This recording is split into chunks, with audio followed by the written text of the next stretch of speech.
What John saw in heaven. Revelation 4. The door did not open slowly. It tore reality apart. In a single moment, the sky before John split open like a veil of fire, and a voice loud as a trumpet, pure as lightning, called him upward. Not into imagination, not into a dream, but into heaven itself. Before we go any further, like this video, share it with someone who needs to see the unseen, and subscribe to the Bible Project for more cinematic Bible stories brought to life. What John saw next would forever change how humanity understands heaven, worship, power, and the throne of God. This is not symbolism softened for comfort. This is raw revelation. And once you see it, you will never read the Bible the same way again. The moment John crosses the threshold, the atmosphere changes. Earthly weight disappears. Time loosens its grip. Sound becomes layered like thunder wrapped in music, like waves crashing inside crystal. Light is everywhere, yet it has no single source. It pulses, it breathes, and then John sees it, a throne, not floating, not hidden, planted at the very center of reality. The throne does not compete for attention, it commands it. Everything else bends toward it instinctively, like gravity bowing to something greater than itself. The one seated upon it is not described with human features, because language breaks here. Instead, John reaches for the only thing capable of comparison: light, jasper, sardius, fire refracted through gemstones, colors so alive they seem conscious. This is not reflected light, this is glory generating itself. Around the throne, an emerald rainbow encircles everything. Not soft, not decorative. Emerald alive, intense, eternal. A covenant wrapped around absolute authority. Mercy surrounding omnipotence. Then John notices something else. 24 thrones. They sit in perfect symmetry around the central throne, occupied by elders clothed in white garments, crowned with gold.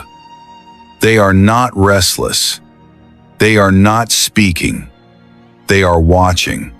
Witnesses of eternity, leaders who have laid down their authority before the one who never had to take it. But heaven does not remain quiet. From the throne comes lightning, thunder, voices, not chaos command. Every sound carries meaning.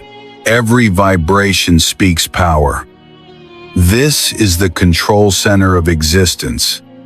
Galaxies are governed here. Kings rise and fall because words leave this place. Before the throne burns 7 lamps of fire, the 7 spirits of God. Not candles, flames alive with intelligence, moving, watching, searching. Nothing is hidden from their gaze. Then the floor comes into view. A sea of glass, crystal clear, still, perfectly calm. No waves, no motion, no disturbance. Heaven is not frantic. Heaven is settled. Even power rests when it knows it cannot be challenged. And then John sees them. 4 living creatures. Not angels as you imagine them. Not human. Not animal. Something older. Something closer. They are positioned around the throne, guarding it, honoring it, proclaiming it. Each one is covered in eyes, front, back, within. Nothing escapes their awareness. No rebellion forms unnoticed. No worship goes unseen. The first looks like a lion authority, dominion, kingship. The second like an ox, strength, endurance, service. The third has the face of a man, intelligence, reasoning, representation. The fourth is like an eagle in flight, speed, vision, transcendence. 6 wings each. Not to flee, but to respond instantly. Heaven does not delay obedience, and they do not stop speaking. Day and night, without pause, without fatigue, without boredom, they cry out, "Holy, holy, holy is the Lord God Almighty, who was and is to come." Not love, not mercy, holiness, because holiness is the foundation of everything else. Every time those words echo through heaven, something happens. The 24 elders rise from their thrones. Crowns come off. Authority is laid down. They fall on their faces before the throne, not because they are forced, but because glory makes standing impossible. Their crowns hit the crystal floor as an offering, not a loss.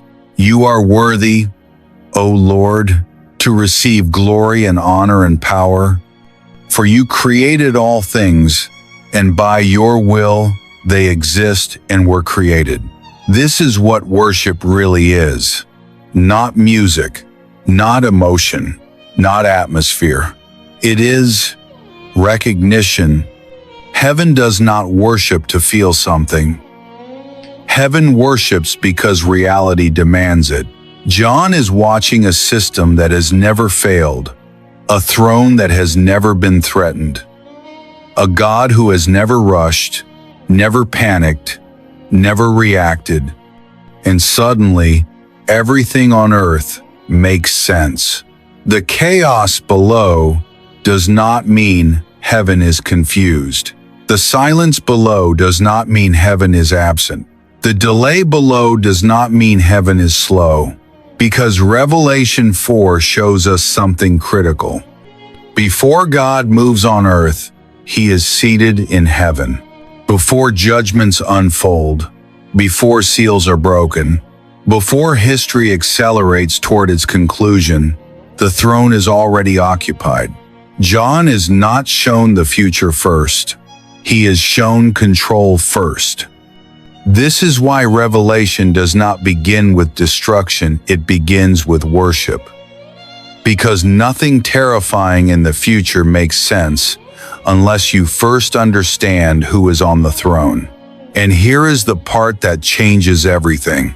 John is not a spectator.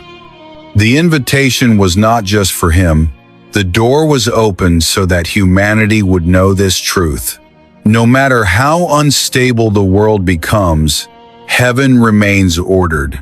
No matter how loud evil grows, worship is louder. No matter how dark history turns, the throne still burns with light. If God wanted you afraid, he would have shown you the beast first. Instead, he showed you the throne. Revelation 4 is not meant to scare believers. It is meant to anchor them. Because when you know what John saw, you stop panicking at the news. You stop fearing shadows. You stop interpreting delay as defeat. The one seated on the throne has never stood up in alarm, and he never will. This is what John saw in heaven. And if this revelation stirred something in you, if it reminded you that God is still sovereign, still holy, still reigning, then stay with us. Subscribe to the Bible Project for more cinematic journeys into the deepest truths of Scripture and step again through the door John saw into the unseen realm where everything is already under control.